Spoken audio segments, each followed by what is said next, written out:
دوسری بات یہ ہے کہ مثال کے طور پر آپ میں سے جو لوگ جہاں جہاں سے آئے ہیں، کل ہی بچیاں مجھ سے پوچھتی تھی کہ ہم پی ایچ ڈی کریں. میں نے ان سے کہا ضرور کریں. کس فیلڈ میں کریں؟ اسلامک اسٹڈیز میں. نہیں، اپنے فیلڈ میں کریں. کیوں؟ اس لیے کہ اسلامک اسٹڈیز میں پی ایچ ڈی کر کے آپ کے آڈینس ایک محدود طبقہ ہوگا جو آلریڈی اسلام کو پسند کرتا ہوگا، وہ نہیں ہوگا کہ جو اسلام سے دور ہے. اگر آپ کے پاس اپنے فیلڈ کی پی ایچ ڈی ہے تو جو آپ کے فیلڈ کے لوگ ہیں ان کو آپ ہی پکڑ سکتے ہیں، زیادہ بہتر طور پہ پکڑ سکتے. اور ساتھ دین میں پختگی یہ ساتھ ضروری ہے اور ہوتی جائے گی انشاءاللہ، وقت کے ساتھ ساتھ بڑھتی جائے گی وہ پختگی اگر آپ ان ٹچ رہیں گے. مثال کے طور پر اگر کسی نے اکنامکس میں پی ایچ ڈی کی ہے اور اس کے آس پاس اکانومسٹ ہیں اور وہ کسی ایسی جگہ پہ کام کر رہی ہے تو وہاں جا کے میں لیکچر دوں گی تو کیا سمجھے گی وہ؟ ہو سکتا ہے الٹی مثالیں کوئی 2-4 دے کے آ جاؤں جو ان کو بعد میں ہنساتی رہیں اور میری بے وقوفی پہ افسوس کراتی رہے. تو زیادہ بہتر ہے کہ ہر فیلڈ کے لوگ، جیسے قرآن نے کہا کہ ہر گروہ کے لوگ آئیں، سیکھیں، واپس جائیں اپنے فیلڈ میں تاکہ زیادہ فائدہ پہنچا سکیں.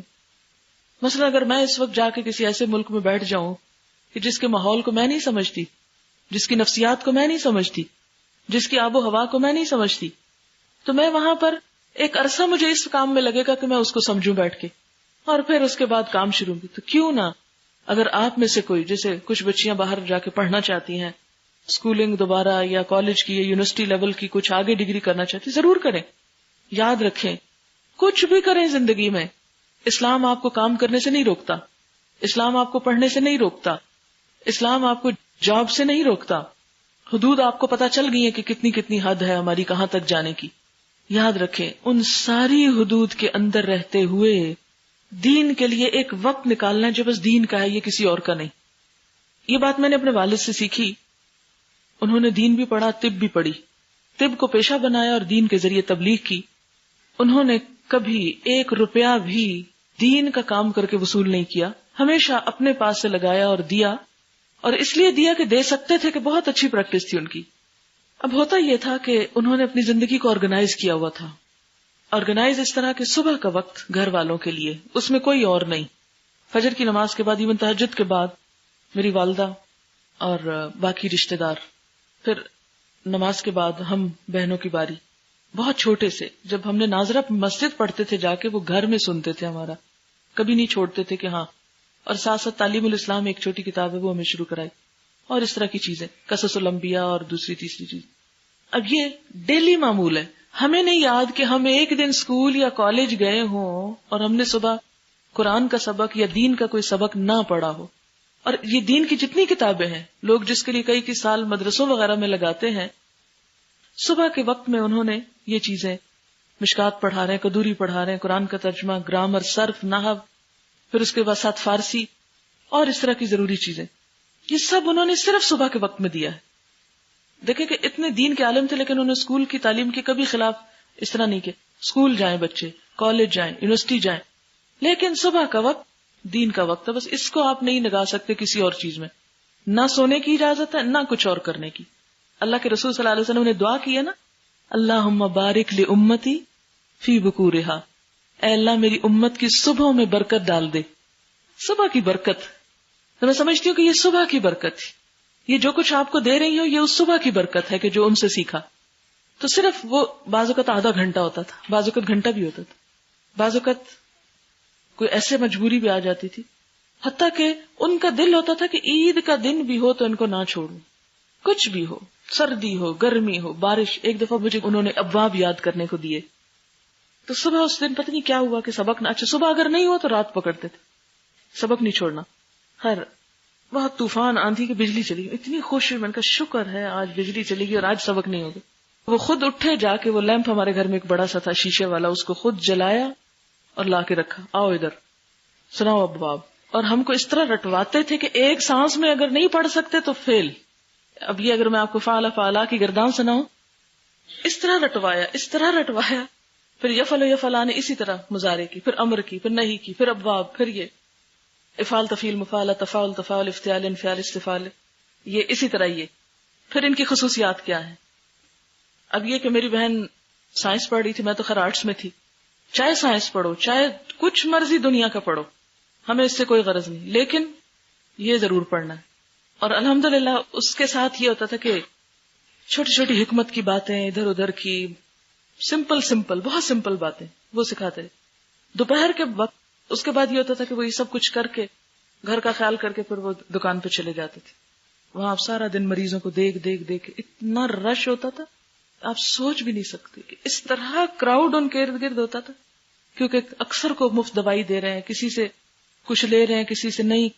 اچھا اس کے بعد دوپہر کی نماز کے لیے سوال ہی پیدا نہیں ہوتا کہ مسجد کے بغیر نماز. ادھر سے بالکل سامنے مسجد تھی، اذان ہوئی تو فوراً مسجد پہنچ گئے، وہاں نماز پڑھی. اب وہاں کوئی اجازت نہیں تھی کہ پیچھے کوئی مریض آئے، نو، بہت سخت تھے اپنے ڈسپلن میں. اب نماز کے بعد تھوڑا سا ریسٹ، اور جو آس پاس کے دکاندار اور ادھر ادھر کے لوگ ہوتے تھے ان کی ایک کلاس، اور وہ اپنی دکان میں نہیں ہوتی تھی اور نہ ہی آس پاس ہوتی تھی، وہ ہوتی تھی ایک اور قریب علاقہ تھا اس میں، وہاں چلے جاتے تھے اور وہاں جو کاروباری طبقہ ہے اس کے ساتھ کرتے تھے. پھر شام کو گھر آتے تھے اور شام کے بعد یہ ہوتا تھا کہ کوئی رشتہ دار ملنے آ رہے ہیں، کوئی کچھ کر رہا ہے، وہ باتیں ہو رہی ہیں کھانے پہ اور اسی طرح کی.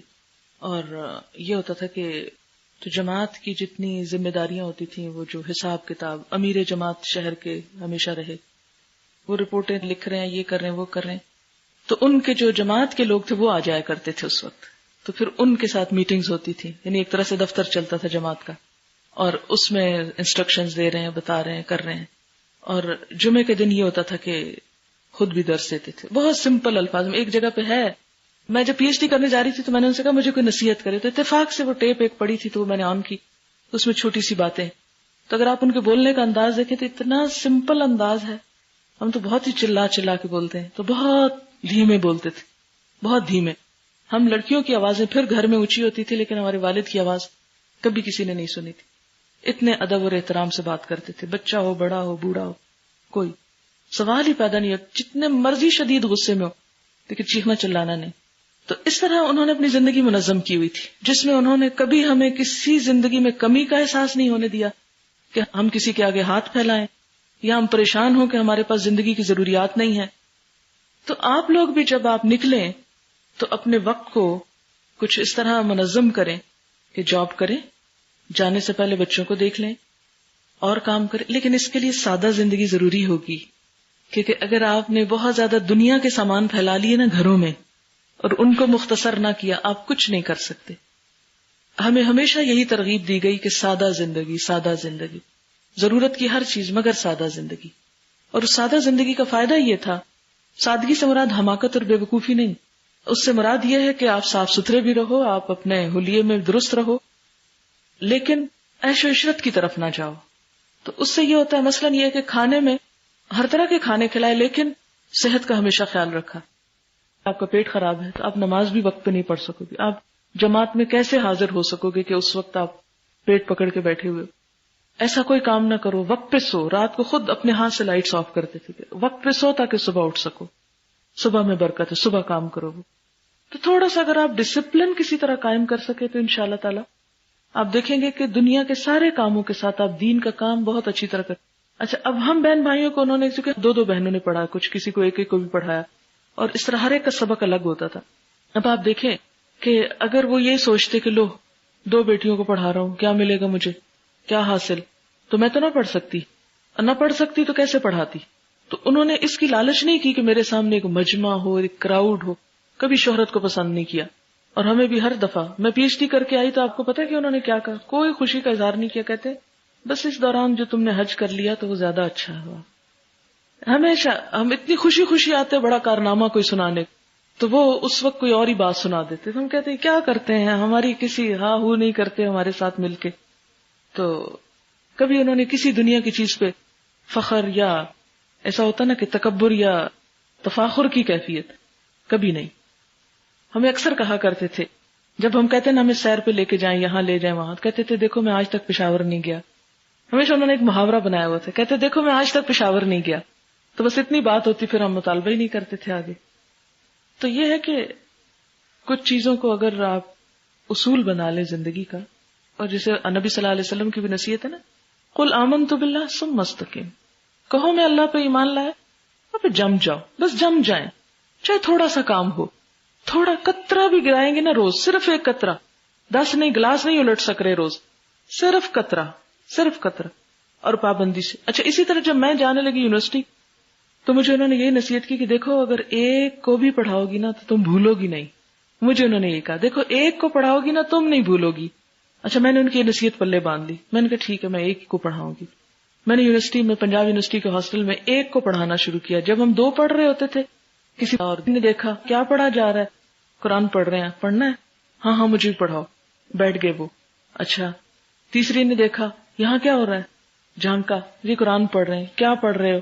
کوئی مذاق میں ہی بیٹھ جاتا تھا. اور کرتے کرتے آپ یقین کریں کہ آلموسٹ سارا ہاسٹل انوالو ہو گیا تھا. پہلے ہم چھوٹے کمرے میں کرتے تھے، پھر وہاں سے بڑے کامن روم میں. یونیورسٹی انتظامیہ نے ہمیں دری وغیرہ خرید کر دی تاکہ ہم بیٹھ سکیں ہمارے کسی مطالبے کے بغیر. اللہ تعالیٰ خود فتاح، خود ہی راستے کھولتا چلا جاتا ہے. لیکن اگر آپ یہ کہیں گے کہ نہیں اتنا مجمع ہوگا تو میں درس فرماؤں گی، تو وہ شاید زندگی بھر نہ ہو تو آپ نہیں کام کر سکیں گے. آپ چاہے اسٹوڈنٹ ہو اس کے بعد کہ جا کے اگر آپ پڑھ رہے ہیں تو کوئی بات نہیں، پڑھیں آپ. اسلام آپ کو آگے پڑھنے سے نہیں روکتا. امت مسلمہ کو بہت ضرورت ہے اچھے پڑھے لکھے لوگوں کی تاکہ اعلیٰ درجے پہ ریسرچ کا کام ہو.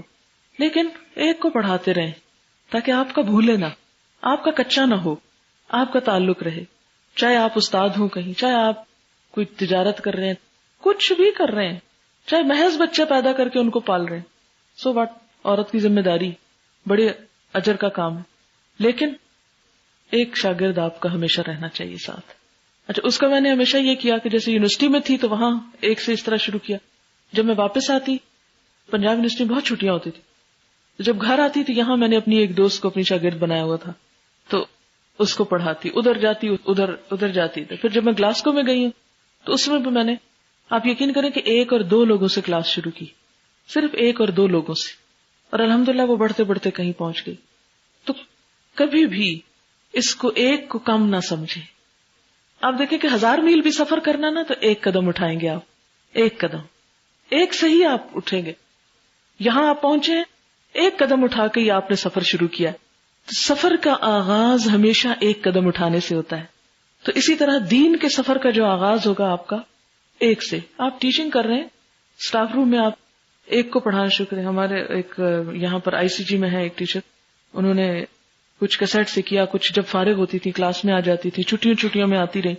تو کلاس میں تو انہوں نے 5 منٹ اسٹوڈنٹ سے لیے ہوئے بتانے کے لیے، لیکن اسٹاف روم پہ بڑی پریشان ہوتی تھی. اکثر میرے پاس آ کے کہتی ٹیچرز یہ کرتے ہیں، ٹیچرز وہ کرتے ہیں. تو ان کو میں بھی یہی کہا کرتی تھی کہ بس ایک ٹیچر کو بھی اگر آپ پکڑ لینا تو باقی خود بخود. اس سے فائدہ یہ ہوگا ایٹ لیسٹ تم لوگ غیبت سے بچ جاؤ گی. جب لوگ دیکھیں گے کہ تم قرآن پڑھے تو کوئی آ کے تم الٹی پلٹی بات نہیں سنائے. قرآن ایک حجاب ہو جاتا ہے نا، نہیں آنے دیتا، پھر ایک پروٹیکشن ہو جاتی ہے آپ کے لیے. اور الحمدللہ پرسوں یا ترسوں میرے پاس آئی تو بہت خوش، کہنے لگی کہ وہ اسٹاف روم میں شروع ہو گیا ہے. 5-6 ٹیچر ہیں جو سبق بھی سنا رہی ہیں اور کہہ رہی تھی کہ بہت پنکچوئل ہے اور میں ان کو اب انشاءاللہ ٹیسٹ وغیرہ بھی دینے والی ہوں. تو بس اتنی سی بات ہے، لیکن یہ ٹائم لگا ہے اس سٹیج تک بھی پہنچنے میں. عام پبلک میں وہ کچھ بھی نہیں کر رہے، صرف کالج میں کر رہی، تو کیا کافی نہیں ہے؟ کافی ہے. تو امید ہے کہ بہت سے لوگوں کی تسلی ہو گئی ہوگی اس سبق سے. تو نبی صلی اللہ علیہ وسلم کو امیین میں بھیجا گیا کیونکہ آپ خود بھی امی تھے، اور جس طرح آپ اپنے ماحول کو سمجھتے تھے اس طرح کوئی روم یا ایران سے آنے والا شخص نہیں سمجھ سکتا تھا ان عرب بدوؤں کو. ان کی کمزوریاں، ان کی صلاحیتیں، ان کی خوبیاں سب پتہ تھی. اس کو پھر آپ ہی زیادہ بہتر طور پر استعمال کر سکتے تھے.